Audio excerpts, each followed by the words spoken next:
ನಮಸ್ಕಾರ, ನನ್ನ ಹೆಸರು ಡಾಕ್ಟರ್ ವಿನಾಯಕ್. ನಾನು ಇಲ್ಲಿ ನಮ್ಮ Shri Shankara cancer hospital and research ಸೆಂಟರಲ್ಲಿ ಒಬ್ಬ ಸೀನಿಯರ್ ಮೆಡಿಕಲ್ ಆಂಕಾಲಜಿಸ್ಟ್ ಆಗಿ ಕೆಲಸ ಮಾಡ್ತಿದ್ದೇನೆ.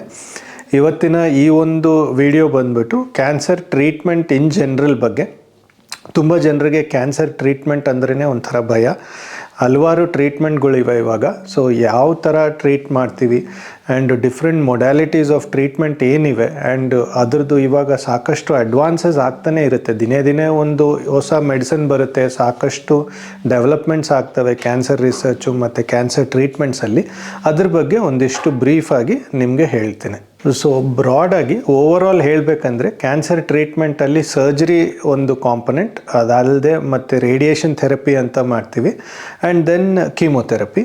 ಆ್ಯಂಡ್ ಈಗ ಬಂದ್ಬಿಟ್ಟು ಒಂದು ಪ್ರಿಸಿಷನ್ ಮೆಡಿಸಿನ್ ಇಲ್ಲ ಪ್ರಿಸಿಷನ್ ಆಂಕಾಲಜಿ ಇಲ್ಲ ಟಾರ್ಗೆಟೆಡ್ ಥೆರಪಿ, ಈ ಥರದ್ದು ಹಲವಾರು ಹೊಸ ಟ್ರೀಟ್ಮೆಂಟ್ ಆಪ್ಷನ್ಸ್ ಎಲ್ಲ ಬಂದಿದ್ದಾವೆ.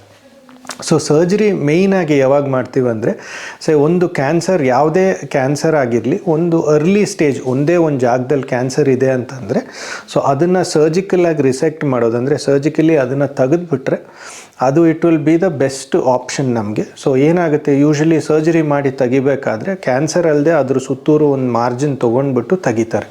ಸೊ ಆ ಥರದ್ದು ಒಂದು ಸ್ಟೇಜಲ್ಲಿ ಮೆಜಾರಿಟಿ ಆಫ್ ದ ಪೇಷಂಟ್ಸ್ ಇಲ್ಲ ಎಲ್ಲ ಪೇಷಂಟ್ಸ್ಗೂ ಏನಾಗುತ್ತೆ, ಅದು it will get cured and ಅದರದ್ದೊಂದು ಸೈಜು ಇಲ್ಲ ಆ ಒಂದು ಟ್ಯೂಮರ್ದು ಏನಿದೆ ಆ ಬಿಹೇವಿಯರ್ ನೋಡಿಕೊಂಡು ಬೇರೆ ಏನಾದರೂ ಟ್ರೀಟ್ಮೆಂಟ್ ಬೇಕಾಗುತ್ತೋ ಬೇಡವೋ ಇದನ್ನೆಲ್ಲ ವಿ ಡಿಸೈಡ್.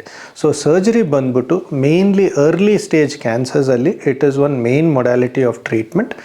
ಅದಲ್ಲದೆ ಅಡ್ವಾನ್ಸ್ಡ್ ಸ್ಟೇಜಲ್ಲೂ ಇವಾಗ ಫಾರ್ ಎಕ್ಸಾಂಪಲ್ ಯಾರಿಗಾದರೂ ಈ ಕರುಳದು ಮ್ಯಾಲಿಗ್ನೆನ್ಸಿ ಆಗಿದೆ, ಕರುಳದು ಟ್ಯೂಮರ್ಸ್ ಆಗಿ ಕರುಳು ಬ್ಲಾಕ್ ಆಗಿತ್ತು, ಆ ಥರದ್ದು ಸಿಚುವೇಶನ್ಸಲ್ಲಿನೂ ಅದನ್ನು ಕ್ಲಿಯರ್ ಮಾಡೋದಕ್ಕೆ ಈ ಥರದ ಸಿಚುವೇಷನಲ್ಲಿ ಸರ್ಜರಿ ಬೇಕಾಗುತ್ತೆ. ಸೊ ಇದು ಬಂದ್ಬಿಟ್ಟು ಒಂದು ಆಪ್ಷನ್ ನಮಗೆ.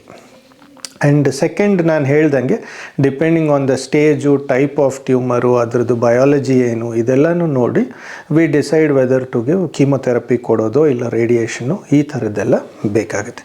ಸೊ ಈ ಒಂದು ಬೇರೆ ಆಪ್ಷನ್ಸಲ್ಲಿ ಕೀಮೊಥೆರಪಿ ಏನು ಮತ್ತು newer advances, precision therapy, targeted therapy ಇದೇನು ಅನ್ನೋದನ್ನು ಸ್ವಲ್ಪ ಹೇಳ್ತೇನೆ. ಸೊ ಕೀಮೊಥೆರಪಿ ಬಂದ್ಬಿಟ್ಟು ತುಂಬ ಜನರಿಗೆ ಕೀಮೋ ಅಂದರೆ ಅದು ಏನೋ ಒಂದು ದೊಡ್ಡ ಮೇಜರ್ ಪ್ರೊಸೀಜರು, ಇಲ್ಲಾಂದರೆ ಏನೋ ಒಂದು ಸ್ಪೆಷಲ್ ಎಕ್ವಿಪ್ಮೆಂಟ್ ಇರುತ್ತೆ, ಈ ಥರದ್ದು ಹಲವಾರು ಒಂದು ಮಿತ್ ಅಂತ ಹೇಳ್ಬೋದು. ಈ ಥರದ್ದು ಒಂದು ನೋಷನ್ ಇರುತ್ತೆ ಅವ್ರಿಗೆ. ಅವ್ರು ಬಂದು ಕೇಳಬೇಕಾದ್ರೆ ಈ ಥರದ್ದು ಒಂದು ಡೌಟಲ್ಲಿ ಇಲ್ಲ ಕೀಮೊಥೆರಪಿ ಅಂದರೆ ತುಂಬಾ ರಿಸ್ಕು, ಡೇಂಜರು, ಈ ಥರದ್ದು ಒಂದು ಭಾವನೆ ಇಟ್ಕೊಂಡಿರ್ತಾರೆ ಜನರು. ಸೊ ಕೀಮೊಥೆರಪಿ ಮೇನ್ಲಿ ಬಂದ್ಬಿಟ್ಟು ಇಟ್ ಇಸ್ ಜಸ್ಟ್ ಮೆಡಿಸಿನ್ ಅಷ್ಟೆ. ನೀವು ನೋಡಿರ್ತೀರ ಸಿಂಪಲ್ ವಯಲ್ಸು, ಇಂಜೆಕ್ಷನ್ಗೆ ಸಿಂಪಲ್ ವಯಲ್ಸ್ ಏನಿದೆ ಆ ಥರದ್ದು ಒಂದು ಇಂಜೆಕ್ಷನ್ನೇ. ಬಟ್ ಏನಂದರೆ ಆ ಒಂದು ಗ್ರೂಪ್, ಆ ಒಂದು ಕ್ಯಾನ್ಸರ್ಗೆ ಟ್ರೀಟ್ ಮಾಡೋ ಮೆಡಿಸಿನ್ಸ್ದು ಆ ಒಂದು ಗ್ರೂಪ್ ಏನಿದೆ ಅದನ್ನು ಕೀಮೊಥೆರಪಿ ಅಂತ ಕರಿತೇವೆ ಅಷ್ಟೇ. ಸೊ ನಾರ್ಮಲಿ ಏನು ಮಾಡ್ತೀವಿ, ಈ ಒಂದು ಇಂಜೆಕ್ಷನ್ ವಯಲ್ಸ್ನ ಏನಿದೆ ಒಂದು ಸಲೈನ್ ಬಾಟ್ಲು ಇಲ್ಲ ಡ್ರಿಪ್ಗೆ ಸೇರಿಸ್ಕೊಂಡ್ಬಿಟ್ಟು ಒಂದು ಡ್ರಿಪ್ ಆಗಿ ಕೊಡ್ತೇವೆ ಅದನ್ನು. ಸೊ ಆ್ಯಂಡ್ ಮೆಜಾರಿಟಿ ಜನರು ಕೇಳೋದೇನೆಂದರೆ ಇದು ಕೊಡಬೇಕಾದ್ರೆ ನೋವಾಗುತ್ತಾ, ತುಂಬಾ ಕಷ್ಟ ಆಗುತ್ತಾ ನಮಗೆ ಅಂತ ಕೇಳ್ತಾರೆ. ಸೊ ಆ ಥರದ್ದು ಯಾವುದೇ ಪ್ರಾಬ್ಲಮ್ ಬರಲ್ಲ. ಇಟ್ ವಿಲ್ ಬಿ ಸಿಂಪಲ್ ಒಂದು ಡ್ರಿಪ್ ಥರ, ಅದು ಅಷ್ಟೇ. ತುಂಬ ರೇರಾಗಿ ಕೆಲವೊಂದು ಜನರಿಗೆ ಆ ಡ್ರಿಪ್ ಹೋಗಬೇಕಾದ್ರೆ ರಿಯಾಕ್ಷನ್ಸ್ ಬರೋ ಒಂದು ಸಾಧ್ಯತೆ ಇರುತ್ತೆ. ಬಟ್ ಆ ರಿಯಾಕ್ಷನ್ಸ್ಗೆಲ್ಲ ನಾವು ಮುಂಚಿತವಾಗಿಯೇ ಆ ಮೆಡಿಸಿನ್ಸು ಅದೆಲ್ಲ ಕೊಟ್ಬಿಟ್ಟು ಅದನ್ನು ಮ್ಯಾನೇಜ್ ಮಾಡ್ತೀವಿ. ಸೊ ಮೋಸ್ಟ್ ಅಲ್ಲ, ಈ ಮೆಜಾರಿಟಿ ಆಫ್ ದ ಕೇಸಸಲ್ಲಿ ಏನೂ ಒಂದು ಪ್ರಾಬ್ಲಮ್ ಇಲ್ಲದೆ it will go as a simple drip ಅಷ್ಟೆ. ಸೊ ಇದು ಬ್ರಾಡರ್ ಇದು ಬಂದ್ಬಿಟ್ಟು ಒಂದು ಕೀಮೊಥೆರಪಿ ಅಂತ ಒಂದು ಗ್ರೂಪ್ ಆಫ್ ಮೆಡಿಸಿನ್ಸ್. ಸೊ ಈ ಥರ ಕೀಮೊಥೆರಪಿ ಮಾಡ್ತೇವೆ. ಆ್ಯಂಡ್ ಕೀಮೊಥೆರಪಿದು ಪ್ರಿನ್ಸಿಪಲ್ ಯಾವ ಥರ ವರ್ಕ್ ಆಗುತ್ತೆ ಕೀಮೊಥೆರಪಿ ಅಂದರೆ, ಈ ಒಂದು ಗ್ರೋಯಿಂಗ್ ಸೆಲ್ಸ್ ಏನಿದೆ, ಫಾಸ್ಟಾಗಿ ಯಾವ ಸೆಲ್ಸ್ ಗ್ರೋ ಆಗುತ್ತೆ ಆ ಒಂದು ಸೆಲ್ಸ್ ಮೇಲೆ ಇದು ಆ್ಯಕ್ಟ್ ಆಗುತ್ತೆ. ಸೊ ಯಾವಾಗಲೂ ನಮಗೆ ಒಂದು ಗ್ರೋಯಿಂಗ್ ಫ್ರ್ಯಾಕ್ಷನ್ ಅಂತ ಇರುತ್ತೆ ಈ ಟ್ಯೂಮರ್ ಸೆಲ್ಸಲ್ಲಿ. ಆ ಒಂದು ಗ್ರೋಯಿಂಗ್ ಫ್ರ್ಯಾಕ್ಷನ್ ಏನಿದೆ ಅದ್ರ ಮೇಲೆ ಈ ಕೀಮೊಥೆರಪಿ ಚೆನ್ನಾಗಿ ವರ್ಕ್ ಆಗೋದು. ಬಟ್ ಅದರದ್ದು ಒಂದು ಪ್ರಾಬ್ಲಮ್ ಏನಂದರೆ, ಈ ಸೈಡ್ ಎಫೆಕ್ಟ್ಸ್ ಆಫ್ ಕೀಮೊಥೆರಪಿ ಬಂದ್ಬಿಟ್ಟು ನಿಮಗೆ ಆಲ್ರೆಡಿ ಗೊತ್ತಿರುತ್ತೆ. ಹೇರ್ ಲಾಸ್ ಆಗುತ್ತೆ, ಮ್ಯೂಕೋಸೈಟಿಸ್ ಅಂದರೆ ಬಾಯಿ ಒಳಗಡೆ ಈ ಹುಣ್ಣು ಥರ ಆಗೋದು, ಈ ಥರದ್ದು ಒಂದಿಷ್ಟು ಪ್ರಾಬ್ಲಮ್ಸ್ ಬರುತ್ತೆ ಕೀಮೊಥೆರಪಿಯಲ್ಲಿ. ಬಟ್ ಅದು ಬರೋದು ಯಾವುದಕ್ಕಂದರೆ, ಈ ಸೆಲ್ಸು, ಈ ನಾರ್ಮಲಿ ಮ್ಯೂಕೋಸಾ ಸೆಲ್ಸ್ ಏನಿದೆ ಮತ್ತು ಹೇರ್ಸು ಇದೆಲ್ಲ ಏನಿದೆ ಅದನ್ನೂ ಒಂದು ಗ್ರೋಯಿಂಗ್ ಫ್ರ್ಯಾಕ್ಷನ್.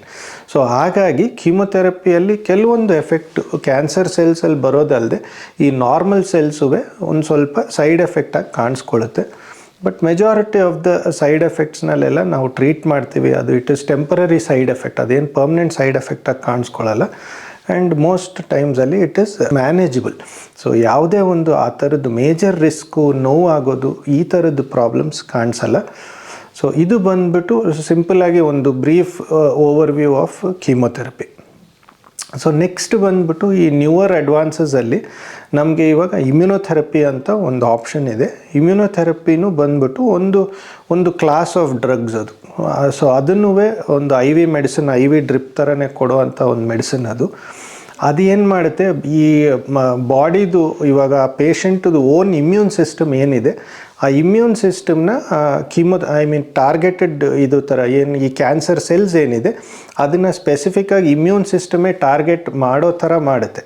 ಸೊ ಹಾಗಾಗಿ ಅದರದ್ದು ಸೈಡ್ ಎಫೆಕ್ಟ್ಸ್ ತುಂಬಾ ಕಡಿಮೆ. ಕೀಮೋನಲ್ಲಿ ಕಾಣಿಸೋ ಅಂಥ ಒಂದು ಸೈಡ್ ಎಫೆಕ್ಟ್ಸ್ ಇರಲ್ಲ. ಆ್ಯಂಡ್ ಈ ಇಮ್ಯೂನ್ ಸಿಸ್ಟಮ್ ಏನಿದೆ ಅದು ಬಂದ್ಬಿಟ್ಟು ನಮಗೆ ಯಾವುದೇ ಒಂದು ಕಾಯಿಲೆ ಆಗಲಿ ಏನೇ ಇದ್ರೂ ಅದು ನಮ್ಮದು it is the first line of defence ಅಂತ ಹೇಳ್ತೀವಿ. ಸೊ ಇವಾಗ ಏನೇ ಒಂದು ಫ್ಲೂ ಬಂತು, ಕಾಫ್, ಕೋಲ್ಡ್, ಇನ್ಫೆಕ್ಷನ್ಸ್ ಅಂದ್ಕೊಳ್ಳಿ, ಫಸ್ಟು ಆ್ಯಕ್ಟಿವೇಟ್ ಆಗೋದೇ ಇಮ್ಯೂನ್ ಸಿಸ್ಟಮ್. ಅದೇ ರೀತಿಯಲ್ಲಿ ಕ್ಯಾನ್ಸರ್ನಲ್ಲೂ ಫಸ್ಟ್ ಆ್ಯಕ್ಟಿವೇಟ್ ಆಗೋದೇ immune system. But cancer cells ಏನು ಮಾಡುತ್ತೆ, ಕ್ಯಾನ್ಸರ್ ಸೆಲ್ದು ಒಂದು ಲಕ್ಷಣ ಏನಂದರೆ ಸಂಹೌ ಆ ಒಂದು ಇಮ್ಯೂನ್ ಸಿಸ್ಟಮಿಂದ ಡಿಟೆಕ್ಟ್ ಆಗೋದನ್ನು ಇದು ಎಸ್ಕೇಪ್ ಆಗುತ್ತೆ. ಸೊ ಹಾಗಾಗಿ ಇಮ್ಯೂನ್ ಸಿಸ್ಟಮ್ ಡಿಟೆಕ್ಟ್ ಮಾಡೋದಕ್ಕಾಗಲ್ಲ. ಸೊ ಇಮ್ಯುನೊಥೆರಪಿ ಕೊಡೋದ್ರಿಂದ ಈ ಸೆಲ್ಸು ಯಾವುದು ಈ ಥರ ಡಿಟೆಕ್ಷನ್ನ ಎಸ್ಕೇಪ್ ಆಗಿರೋ ಸೆಲ್ಸು ಆ ಒಂದು ಮೆಕ್ಯಾನಿಸಮ್ ಏನಿದೆ ಅದನ್ನು ಇಮ್ಯುನೊಥೆರಪಿ ಡ್ರಗ್ಸ್ ಕೊಡೋದ್ರಿಂದ ಅದನ್ನು ನಾವು ಸ್ಟಾಪ್ ಮಾಡಿಬಿಟ್ಟು we try to make the immune system act against the cancer cell. So ಅದು ಬಂದ್ಬಿಟ್ಟು ಒಂದು ಬೇಸಿಕ್ ಪ್ರಿಮೈಸ್ ಈ ಇಮ್ಯುನೊಥೆರಪಿ ಕೊಡೋದನ್ನು.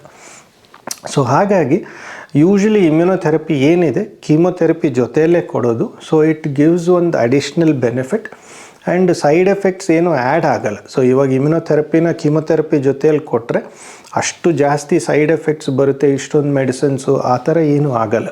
So side effect profile will be manageable. So major problems ಇಲ್ಲದೆ with a much better effect ಈ ಥರ ಕೊಟ್ಕೋತಾ ಹೋಗ್ಬೋದು. And ಇನ್ನೊಂದು ಅಡ್ವಾಂಟೇಜ್ ಏನಂದರೆ ನಮಗೆ ಕೀಮೊಥೆರಪಿ ಏನಿದೆ ಒಂದಿಷ್ಟು ಸೈಕಲ್ಸ್ ಅಂತ ಇರುತ್ತೆ. ಸೊ ಯೂಶ್ವಲಿ ಒಂದು 6 ಸೈಕಲ್ಸ್ ಆ ಥರ ಕೊಡೋದು ನಾವು ಮೆಜಾರಿಟಿ ಇಮ್ಯುನೊಥೆರಪಿ ಏನಿದೆ ಅದನ್ನು. ಸೊ ಈ 6 ಸೈಕಲ್ಸು ಮೋಸ್ಟ್ ಡ್ರಗ್ಸ್ಗೆ ಎವ್ರಿ 3 ವೀಕ್ಸ್ ಒಂದು ಸರಿ ಕೊಡ್ತಾ ಹೋಗ್ತೇವೆ. ಕೆಲವೊಬ್ರಿಗೆ ಒಂದಿನದ ಅಡ್ಮಿಷನು 2 ಡೇಸು ಈ ಥರ ಇರುತ್ತೆ. ಸೊ ಇದ್ರ ಮೇಲೆ ಅದನ್ನು ಕೊಡೋದಕ್ಕಾಗಲ್ಲ, ಯಾಕಂದರೆ ಎಫೆಕ್ಟು ಕಡಿಮೆ ಇರುತ್ತೆ. ಆ್ಯಂಡ್ ಅದಲ್ಲದೆ ಸೈಡ್ ಎಫೆಕ್ಟ್ಸ್ ಜಾಸ್ತಿ ಹಾಕ್ಕೋತಾ ಹೋಗುತ್ತೆ ನಮಗೆ ಆ ಥರ ಮಾಡಿದ್ವಿ ಅಂದರೆ. ಸೊ ಅಡ್ವಾಂಟೇಜ್ ಆಫ್ ಇಮ್ಯುನೊಥೆರಪಿ ಏನಂದರೆ ಇವಾಗ ನಾವು ಕೀಮೊಥೆರಪಿ ಜೊತೆಯಲ್ಲೇ ಕೊಟ್ಟಿರ್ತೀವಿ, ಅದಾದಮೇಲೆ ಇಮ್ಯುನೊಥೆರಪಿ ಏನಿದೆ ಅದನ್ನು ಕಂಟಿನ್ಯೂ ಮಾಡ್ಕೋತಾ ಹೋಗ್ಬೋದು. ಆ್ಯಂಡ್ ಹಾಗೆ ಮಾಡೋದ್ರಿಂದ ಕ್ಯಾನ್ಸರ್ದು ಇದು ಸ್ಪ್ರೆಡ್ ಏನಿದೆ ಆದಷ್ಟು ಮಟ್ಟಿಗೆ we will be able to control it. So ಅದು ಬಂದ್ಬಿಟ್ಟು ಈ ಒಂದು ನ್ಯೂವರ್ ಅಡ್ವಾನ್ಸ್ಮೆಂಟ್ಸಲ್ಲಿ ಇರೋ ಡ್ರಗ್ಸಲ್ಲಿ it is a main component. Almost ಎಲ್ಲ ಕ್ಯಾನ್ಸರ್ಸಲ್ಲೂ ಇವಾಗ immunotherapy as a major role to play. So ಇವಾಗ ಅದಲ್ಲದೆ ಇನ್ನು ಬೇರೆ ಬಂದ್ಬಿಟ್ಟು ಈ ಟಾರ್ಗೆಟೆಡ್ ಥೆರಪಿನಲ್ಲಿ ಟ್ಯಾಬ್ಲೆಟ್ಸು. ಸೊ ನಾರ್ಮಲಿ ಏನು ಮಾಡ್ತೀವಿ, ಈ ಒಂದು ಟ್ಯೂಮರ್ ಏನಿದೆ ಯಾವ ಥರ ಬೆಳೀತಾ ಇದೆ ಈ ಸೆಲ್ ಬೆಳೆಯೋದಕ್ಕೂ ಒಂದಿಷ್ಟು ಪಾತ್ವೇಸ್ ಇರುತ್ತೆ. ಈ DNA ಪ್ರಾಲಿಫರೇಟ್ ಮಾಡುವಂಥ ಒಂದಿಷ್ಟು ಪಾತ್ವೇಸ್ ಇರ್ತವೆ. ಸೊ ಅದು ನಾರ್ಮಲ್ ಸೆಲ್ಗೂ ಒಂದು ಕ್ಯಾನ್ಸರ್ ಸೆಲ್ಗೂ ಕಂಪೇರ್ ಮಾಡಿದರೆ ಈ ಪಾತ್ವೇ ಏನಿದೆ ಅದರಲ್ಲಿ ಒಂದಿಷ್ಟು ಮ್ಯೂಟೇಷನ್ಸ್ ಬರುತ್ತೆ. ಸೊ ಅಂದರೆ ನಾರ್ಮಲಾಗಿ ಇವಾಗ ನಾರ್ಮಲ್ ಒಂದು ಸೀಕ್ವೆನ್ಸಲ್ಲಿ ಹೋಗೋ ಪಾತ್ವೇ ಕ್ಯಾನ್ಸರ್ ಸೆಲ್ಲಲ್ಲಿ it will be over active. So ಹಾಗಾಗಿ ತುಂಬಾ ಬೇಗ ಡಿವೈಡ್ ಹಾಕೋತಾ ಹೋಗ್ತವೆ ಈ ಸೆಲ್.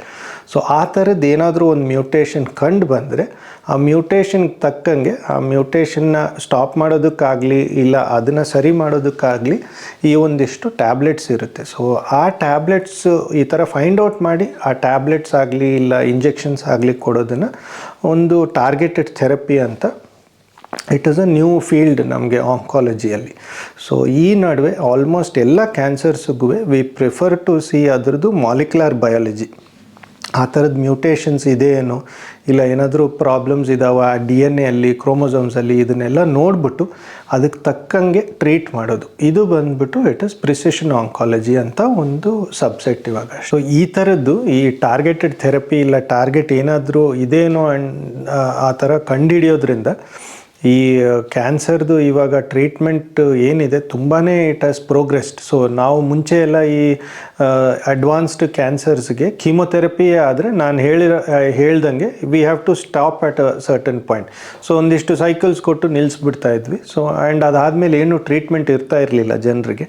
ಸೊ ಹಾಗಾಗಿ ಟ್ರೀಟ್ಮೆಂಟು ಇಲ್ಲದೇ ಈ ಕ್ಯಾನ್ಸರ್ಸ್ ಪುನಃ ಬೆಳ್ಕೊಳ್ಳೋ ಅಂಥ ಚಾನ್ಸಸ್ ತುಂಬಾ ಜಾಸ್ತಿ ಆಗಿತ್ತು ಅವಾಗ. ಸೊ ಈಗ ಈ ಒಂದು ಟಾರ್ಗೆಟೆಡ್ ಥೆರಪಿ, ಇಮ್ಯುನೊಥೆರಪಿ ಆಗಲಿ, ಈ ಥರದ್ದು ಈ ಪ್ರಿಸಿಷನ್ ಮೆಡಿಸಿನಲ್ಲಿ ಈ ಮೆಡಿಸಿನ್ಸ್ ಏನಿವೆ ಇದನ್ನು we can continuously give. So ಇದು ಯೂಶಲಿ ನಾವು ಒಂದು ಅರ್ಲಿ ಸ್ಟೇಜಸ್ ಕ್ಯಾನ್ಸರ್ಸಲ್ಲಿ ಇದನ್ನು ಯೂಸ್ ಮಾಡೋಲ್ಲ. ಬಟ್ ಅಡ್ವಾನ್ಸ್ಡ್ ಕ್ಯಾನ್ಸರ್ಸಲ್ಲಿ ಕೀಮೊಥೆರಪಿ ಎಲ್ಲ ಆಗೋದ್ಮೇಲೆ ಇಲ್ಲ ಮುಂಚೆಯಿಂದನೇ ಈ ಟಾರ್ಗೆಟೆಡ್ ಥೆರಪೀಸ್ ಏನಿದೆ ಅದನ್ನು ನಾವು ಕೊಡ್ಬೋದು ಪೇಷಂಟ್ಸ್ಗೆ. ಆ್ಯಂಡ್ ಮುಂಚೆ ಕ್ಯಾನ್ಸರ್ಸ್ ಈ ಅಡ್ವಾನ್ಸ್ಡ್ ಸ್ಟೇಜಸಲ್ಲಿ ಒಂದು 6 ಮಂತ್ಸೋ 3 ಮಂತ್ಸೋ ಈ ಥರ ಪ್ರೋಗ್ರೆಸ್ ಆಗುತ್ತೆ ಅನ್ನೋ ಒಂದು ಸಿಚುವೇಶನ್ ಇವಾಗಿಲ್ಲ. ಆ ಒಂದು ಟಾರ್ಗೆಟೆಡ್ ಥೆರಪಿಯಲ್ಲಿ ತುಂಬ ಜನರು 2 years 3 years 4 years ಆದರೂ ಏನು ತೊಂದರೆ ಇಲ್ಲದೇ ಟ್ಯಾಬ್ಲೆಟ್ಸ್ ತೊಗೊಂಡು, ಈ ನಾರ್ಮಲಾಗಿ ನಮಗೆ ಇವಾಗ BP ಶುಗರ್ ಬಂದರೆ ಯಾವ ಥರ ಟ್ಯಾಬ್ಲೆಟ್ಸ್ ತೊಗೋತಾರೋ ಆ ಥರ ಟ್ಯಾಬ್ಲೆಟ್ಸ್ ತೊಗೊಂಡು ಆರಾಮಾಗಿ ಅವ್ರು day to day life lead ಮಾಡುವಂಥ ಸಾಕಷ್ಟು ಪೇಷಂಟ್ಸ್ ಇದ್ದಾರೆ. So that is one advantage of targeted therapy. So ಹಾಗಾಗಿ ಇಟ್ ಈಸ್ ವೆರಿ ಇಂಪಾರ್ಟೆಂಟ್. ಇವಾಗ ನಮಗೆ ಯಾವುದೇ ಕ್ಯಾನ್ಸರ್ ಆದರೂ ಅದರದ್ದು ಮಾಲಿಕ್ಯುಲರ್ ಪಾತ್ವೇಸ್ ಏನಿದೆ, ಅದು ಮಾಲಿಕ್ಯುಲರ್ ಬಯಾಲಜಿ ಏನಿದೆ, ಒಂದು ಟ್ಯೂಮರ್ ಪ್ರೊಫೈಲಿಂಗ್ ಇಲ್ಲ ಮಾಲಿಕ್ಯುಲರ್ ಪ್ರೊಫೈಲಿಂಗ್ ಅಂತ ಮಾಡ್ತೇವೆ ಅದು ನೋಡೋದಕ್ಕೆ. ಅದು ನೋಡಿ ಈ ಥರ ಏನಾದರೂ ಕಂಡು ಬಂದರೆ ಪೇಷಂಟ್ಸ್ಗೆ it is very beneficial.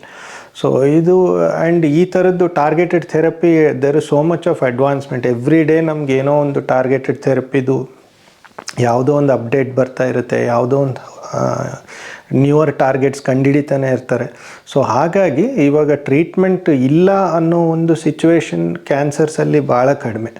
Majority of the ಕೇಸಸಲ್ಲಿ ಯಾವುದೇ ಸ್ಟೇಜ್ ಆದರೂ ಏನೇ ಇದ್ದರೂ ಇಟ್ ಈಸ್ ಸ್ಟಿಲ್ ಮ್ಯಾನೇಜಬಲ್ ಇವಾಗ.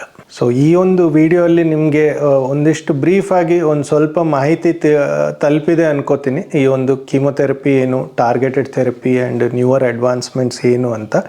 ಸೊ ಈ ಕೀಮೊಥೆರಪಿ ಬಗ್ಗೆ ಆ್ಯಂಡ್ ಈ ಟಾರ್ಗೆಟೆಡ್ ಥೆರಪಿ ಹಲವಾರು ಟ್ರೀಟ್ಮೆಂಟ್ಸ್ ಬಗ್ಗೆ ಜನರಿಗೆ ಭಯ ಬೇಡ, ಒಂದು ಎಚ್ಚರಿಕೆ ಬೇಕು. ಆ್ಯಂಡ್ ಒಂದು ಮಾಹಿತಿ ಇರೋದ್ರಿಂದ ಏನಾದರೂ ಆ ಥರದ್ದೊಂದು ಸಿಚುವೇಶನ್ ಇದ್ರೂ ತೊಗೊಳ್ಬೇಕಾದ್ರೆ ಈ ಒಂದು ಭಯ ಇರಲ್ಲ. ಸ್ವಲ್ಪ ನೀಟಾಗಿ ಏನು ತೊಂದರೆ ಇಲ್ದಂಗೆ ಮ್ಯಾನೇಜಬಲ್ ಸೈಡ್ ಎಫೆಕ್ಟ್ಸಿಂದ ಮಾಡ್ಕೋತಾ ಹೋಗ್ಬೋದು ಈ ಟ್ರೀಟ್ಮೆಂಟ್ನ. ಸೊ ವೀಕ್ಷಕರಿಗೆಲ್ಲರಿಗೂ ಈ ಒಂದು ವಿಡಿಯೋ ನೋಡಿರೋದಕ್ಕೆ ಧನ್ಯವಾದಗಳು. Thank you.